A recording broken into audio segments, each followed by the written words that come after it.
Yo, this is from Pantilla in the day, Bo abazanyi mu romantic entertainment nga bagenda maaso okubanga ate basiibula munnaabwe Bule eyabava ku maaso gye buvuddeko awo mu district y'e Luweero balaga obumu era nga bano bagenda maaso okubanga ate benyigira mirimu egy'enjawulo ku mukolo gw'olumbe oba omukolo ogw'okubanga ate baziika munnaabwe. Weewaawo nkwanirizaako omwagala omulungi ku page the news ankani nyongera okwebazaako gyonna gyetussaako engalo gyosinzira okubanga ate okakalabya ate nga gwe agenze maaso okubanga ate munange olikinga no commenting sijja kubanga ate nkowa nawe kukwebaza era kubanga ate ntandika okutuusaako amawulire gaffe amalala mu bujjuvu. Omudusi w'emisinde amanyiddwa nga Joshua Cheptegei bw'atyo yayongedde okubanga ate awanika bendera ya Uganda wali eri mu Budapest oluvannyuma lw'okubanga ate awangula zaabo yesa. Ono yadduse mu Jabami meters omutwalo mulambirira era nga yawangudde emirundi 3 egyamuddiringanwa awatali wadde okubanga ate assa mukono. Thank you so much munange.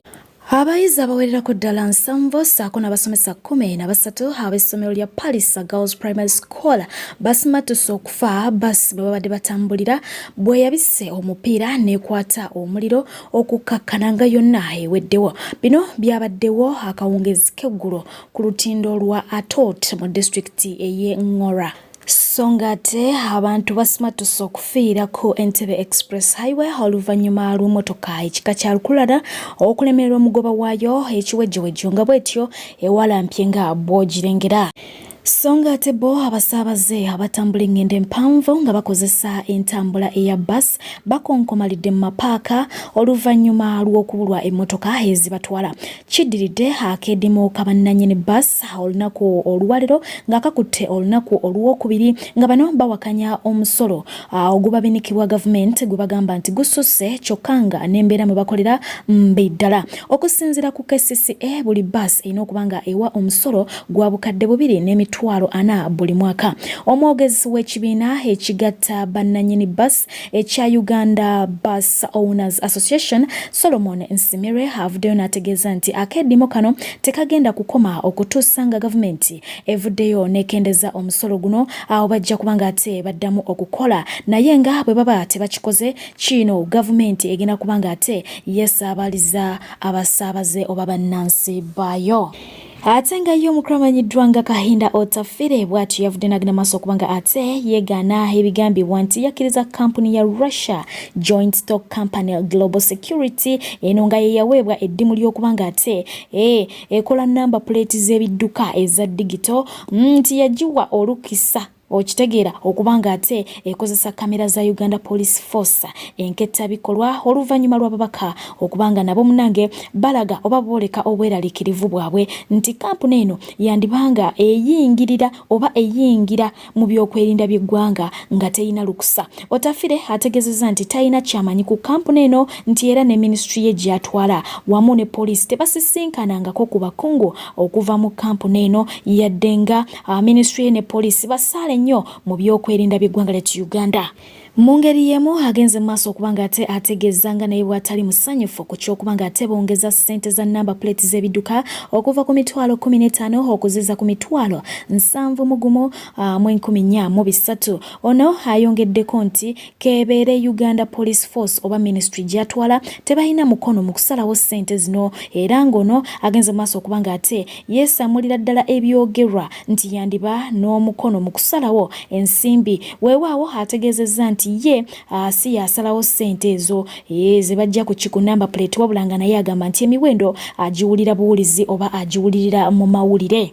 Eyo nga tuvuddeyo yo banki nkulu eya Uganda etandise enteekateeka y'okuggyawo akapapula ka ssente ak'olukumi ekasikiza ekinusu. Okusinziira ku bakulu mu banka kino kyakuyambako okukendeza omuwendo omungi ogusaasaanyizibwa mu mbeera y'okukozesa obupapula bw'olukumi n'okutangira endwadde ezibuleta oluvannyuma lw'okukizuula nti buvaako endwadde nkumu bw'obugeraageranya ku mpapula za ssente ennene. Abakulu mu banka bongedde okutangaza ku nteekateeka eno ne bagamba nti ekinusu bwe kinaba kitandise okukozesebwa ssente ez'empapula nazo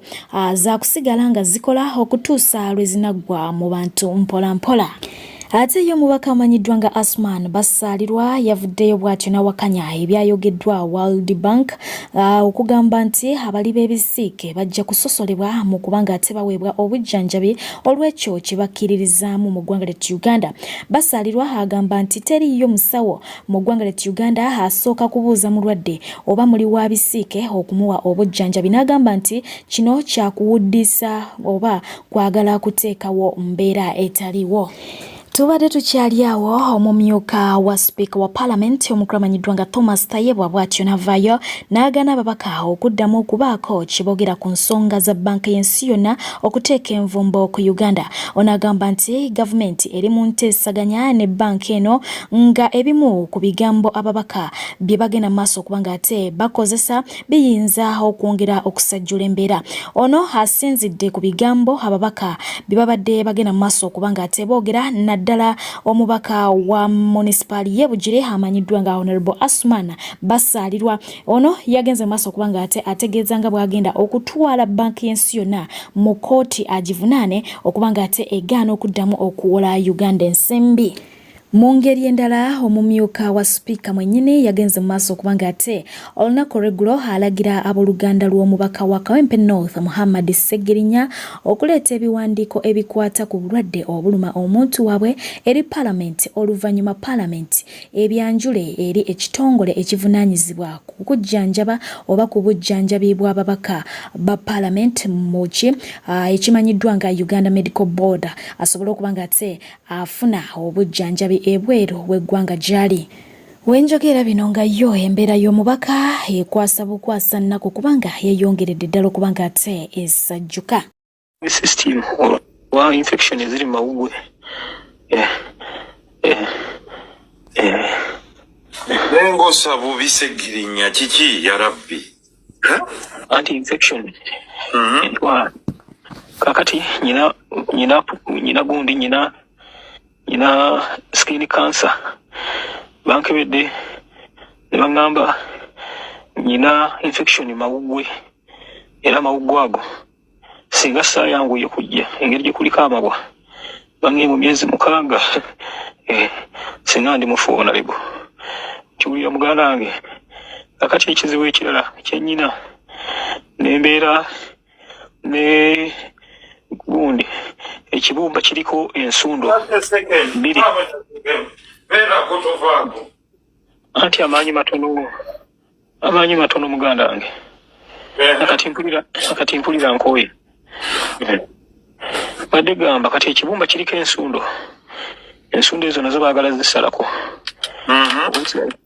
kati bikimaze maanyi buli budde abasajja baleeta ekibumba nsundo mbu 2 bwalina ozisala obukiwuliro nalibo kakati buli budde baleetayo ekirwadde ekirala oba oliawo ne bajja tulabye kino ndi maziga ag'ekika ekyawaggulu kiraba onalibo kyobola Nairobi yalemererwa Germany n'ensindika wano ku UMC hospital e Netherlands olw'obulwadde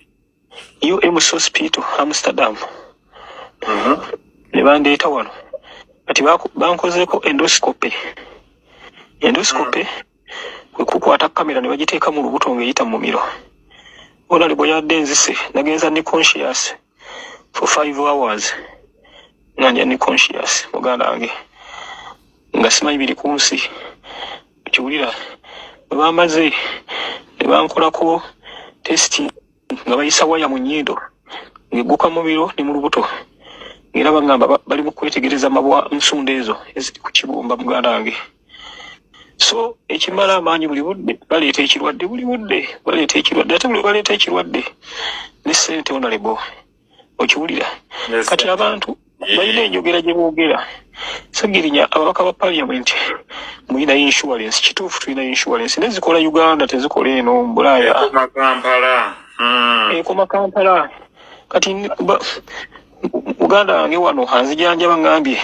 bali mugamba Parliament yakusasulira kati Parliament nguluza singa obole teyavuddeyo dda n'ayogera nti twamusasulira olwekyo nalebo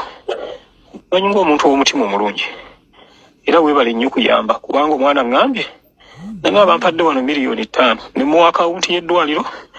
ne mugamba nti ezisooka ozisuuleko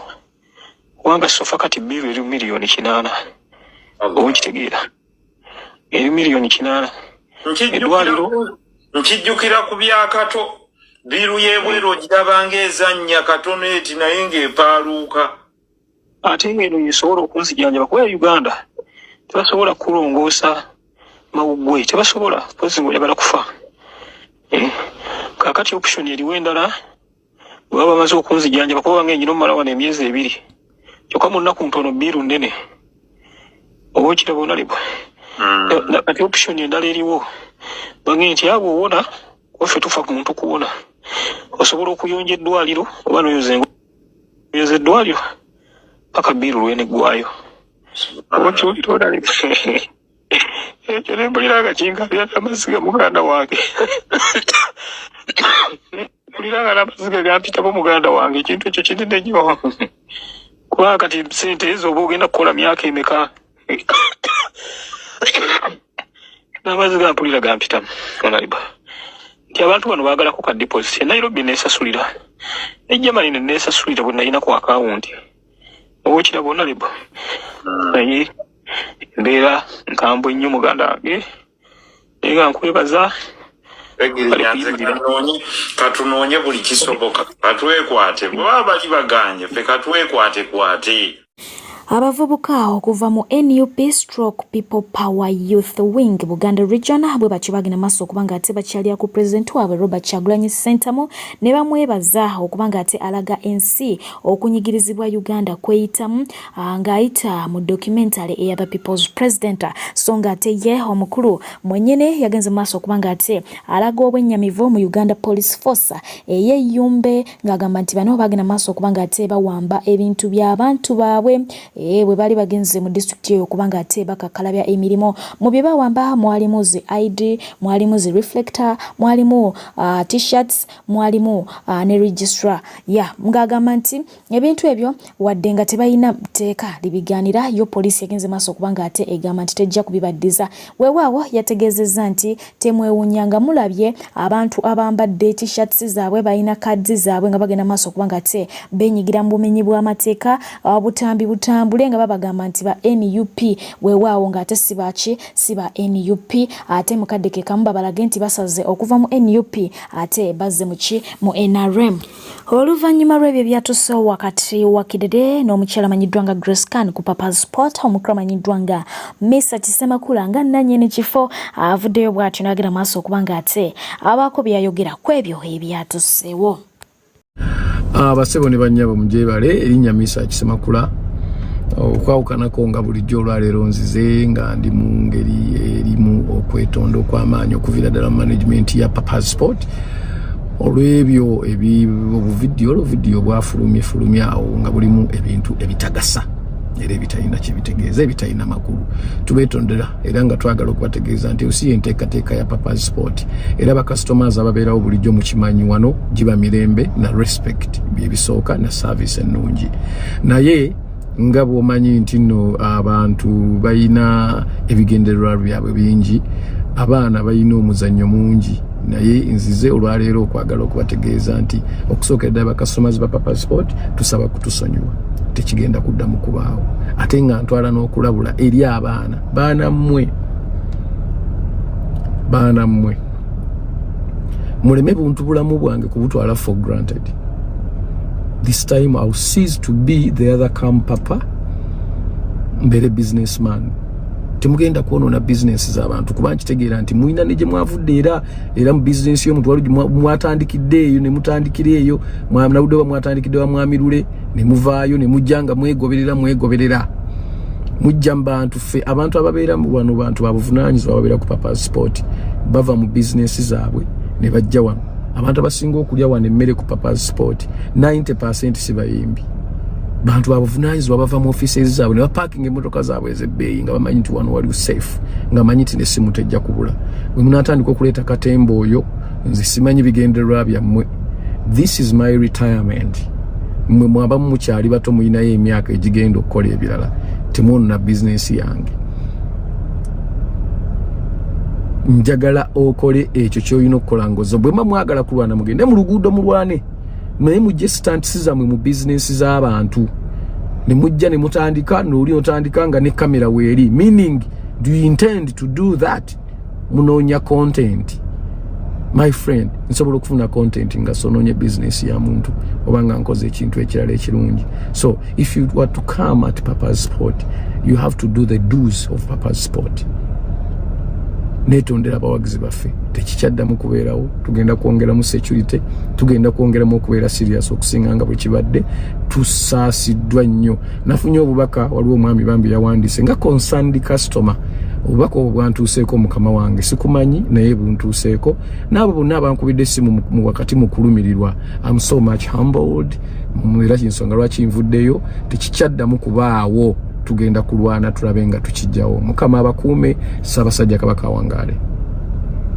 Omukyala amanyiddwa nga Rita Kagwa yagalinye gye gava oluvannyuma lw'okuba ng'ate omukyala amanyiddwa nga Zari the Boss Lady yamukoledde akatambi ono nga yasensudde abaana be era ng'agamba nti kyonna kye yakozeewo eky'okuvuma Rita Kagwa oba okumuvumira abaana yakijje ku mbeera Rita Kagwa gy'azza amuteekako okumala ebbanga eddene.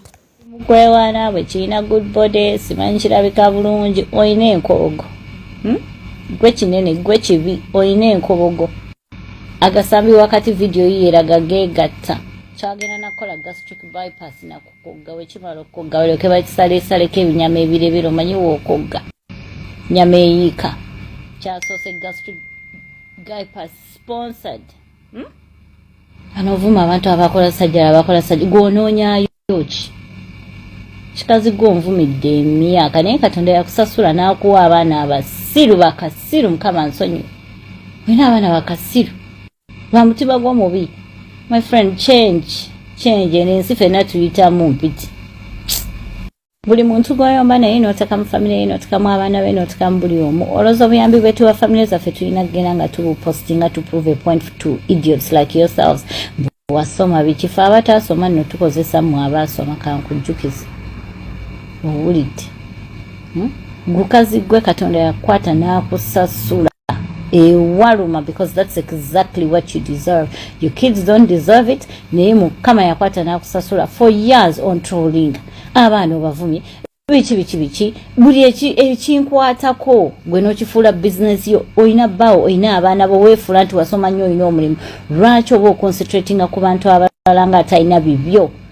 Omuzungu yagenda n'ayogera minding my business leaves yours unattended.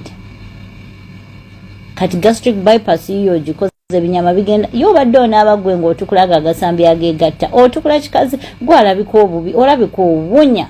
kikazi gwe. Omukulu amanyiddwa nga Frank Gashumba kyaddaaki bw'atyo avuddeyo n'agenda maaso okubanga ate atendereza omubiri gwa muwala we amanyiddwa nga Sheila Gashumba n'ategeeza nti yakyasinza omubiri omulungi oba ayina omubiri omulungi era ng'agamba nti teyeetaaga na make-up yenna okuba ng'akola kyatambuza obulamu so ng'ate ye omukulu amanyiddwa nga Moses ng'ono yebbawo omukyala amanyiddwa nga Vivian Tendo bw'atyo naye yavuddeyo n'agenda maaso okubanga ate asiima bamuteesa Sirwaze abasatu okuli Ezekiel Wamo n'amanyiddwa ngani Elizabeth n'agamba nti abaana bano batambudde amawanga n'amawanga naye tebalinga abaana balala abafulumako wabweru w'eggwanga ne bakomawo nga n'okulinnya tebalinnya agamba nti they are so down to earth no matter ensi ze bakoze ki ze batambudde ne levels ze batuuseeko baatuukako eri mu Canada Got Talent bawangulako wanendo okugamba agambye nti abaana bano basufu nnyo balina empisa okutuuka n'okuba nga ate bagenda mu kyaki atataabwe n'okuweereza ne baweereza ate nga munange babunye amawanga tubadde tukyali awo nezireta omukyala amanyiddwa nga Momo 19 ng'asaba Dax Katela agende maaso okubanga ate akirowoozaako n'omukulu amanyiddwa nga Gravity omutujju bawe ku bantu bato naye ng'abaana bamutegeezeza nti yandi mukutte mpolampola n'amuzza ku nnywanto n'akoma eyo n'ava ku Gravity mbu kubanga oli ngoma nnene so ng'ate omukulu amanyiddwa nga Khalifa aganaga ayogedde ku bato ya Cindy ne Shiba n'agamba nti Cindy alina talanta ate nga Shiba ali very hard working so bombi ye bombi abalaba buli omu alina wasinga munne ate nga ye Bruno K agenze maaso kubanga agamba nti ye ali timu Shiba ebisigale tayagala kumanya. Ye omukyala amanyiddwa nga Naira Ali agenze maaso kubanga ate ayita Spice Diana house girl. Naga nti lwaki house girl aba yeyingiza mu nsonga z'abakama abe nga bayomba olw'okuba nti munange Spice Diana avuddeyo nagira maaso kubanga ate akola caption olunaku olwaliro nga eri directed ku mukyala amanyiddwa nga Karungi Shiba ate nga ye omukulu amanyiddwa nga Seimo yavuddeyo nagira maaso kubanga ate akoowola Jeff Chiwo okusinziira ensonga nga bwaziraba nga agamba nti Shiba watuse yeetaaga former manager we Jeff Chiwa. Tambuza video eno paka bwena atuka ku Jeff Chiwa. Oluvannyuma lw'ebyo byabadde olunaku olw'eggulu nina ekintu kye nalowoozezzaako ne ndowooza kikulu. Shiba okusobola okubeera successful mu bateno gye tugendamu yeetaagayo omuntu gwawe ekitiibwa. Yeetaagayo omuntu asobola okumugamba nti Shiba kino tokikola. Olunaku olw'ejjo Shiba yabadde n'obusungu bungi. Bw'otula mu bigambo bye byawanyisiganya ne Cindy ng'ebigambo olaba biri too personal. Yes, I understand he's okubeera but bayinza okuba balina personal grudges, but still ate bw'okomparing ebigambo Cindy byabadde awerekereza Shiba n'ebigambo Shiba byabadde awerekereza Cindy ebya Shiba biri too personal. Kati Shiba yeetaagayo omuntu oyo asobola okumuyamba okumugaidinga ku kiki ekyokwogera di olw'okukikola kiki ekyokukola. Bw'otunula ttiimu ya Cindy yabadde ready nnyo to an extent nti bw'otunula ku muwendo gw'abantu ababadde bazze abawagizi ba Cindy babadde bangi bw'obakomparinga n'aba Shiba. Kyokka nga ate bw'otunula ba Shibaholics simanyi na ttiimu ya Cindy we bagiyita.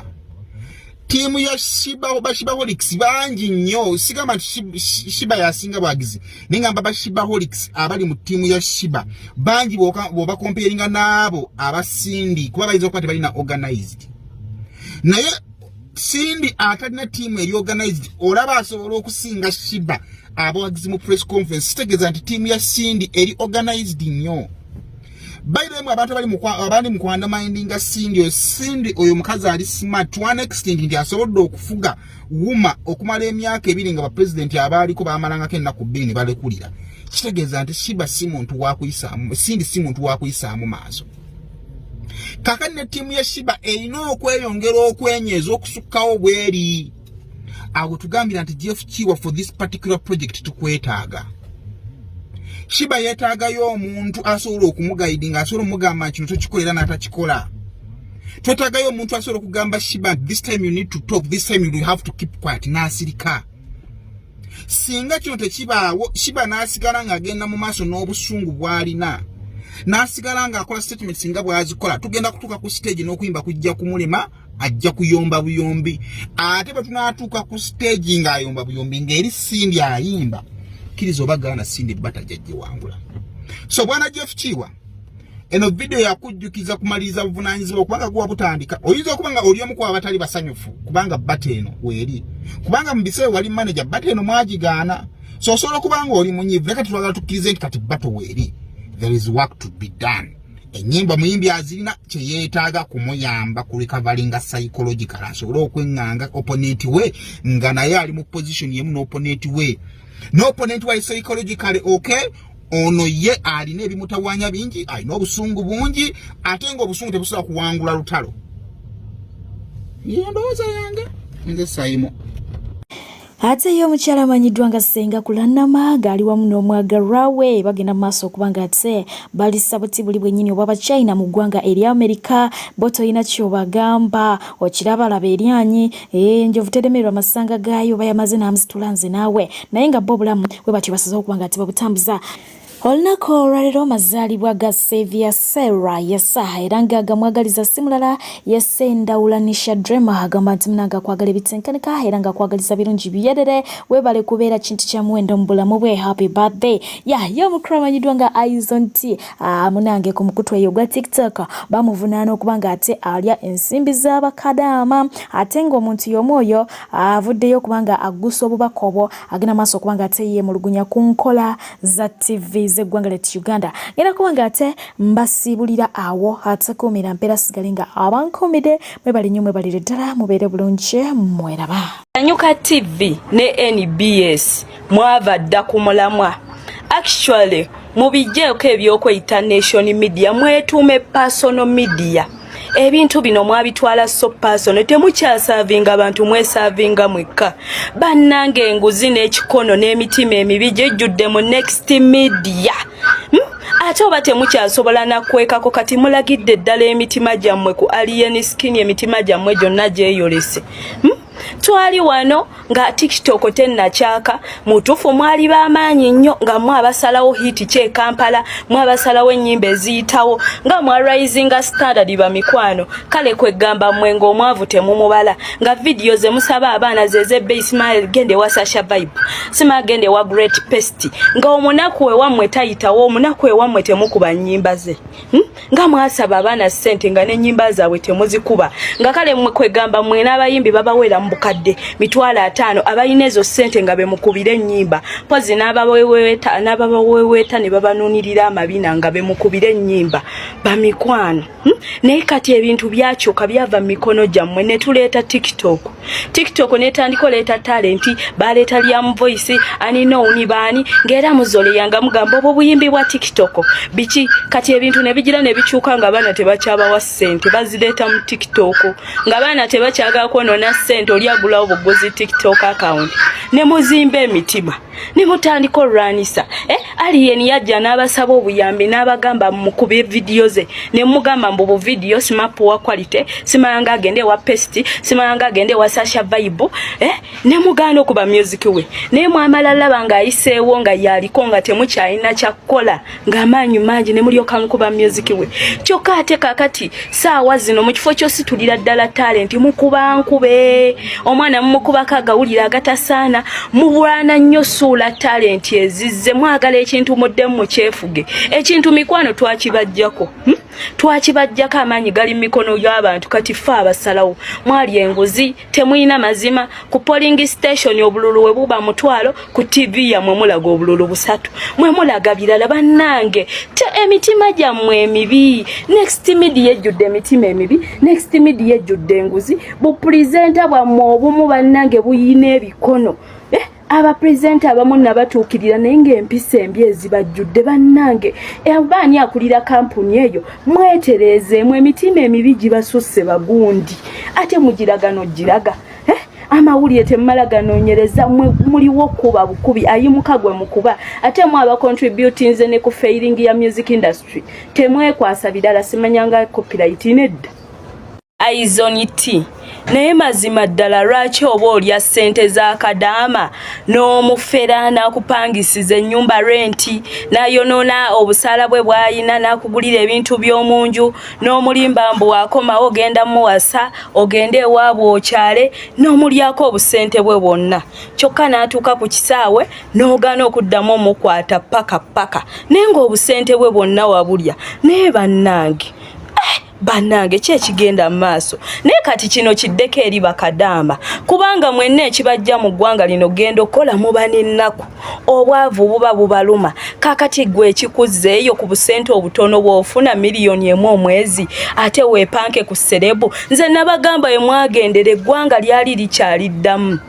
naye kati eggwanga lya bwongo ndowooza mulabye abaana bali eno kye babalaga obwongo kati ate mwe muddeeyo ne mwefuula abateesa ne mwefuula abagala enkyukakyuka mwagala nkyukakyuka ya ggwanga kyeryo lye mutakyamanyi eggwanga nga lyakyuka lya bwongo bw'oli eyo bakufera bakubbako ssente bakulimba okuwasa ate naye weefuula omuntu omumba olwanirira enkyukakyuka Uganda nga yakyuka dda nga temukyagitegeera mukomewo mu revisinge muve mu kwesiriwaza ne bubwayifayi bw'abakama bammwe obwo senga muto Queen Masolo.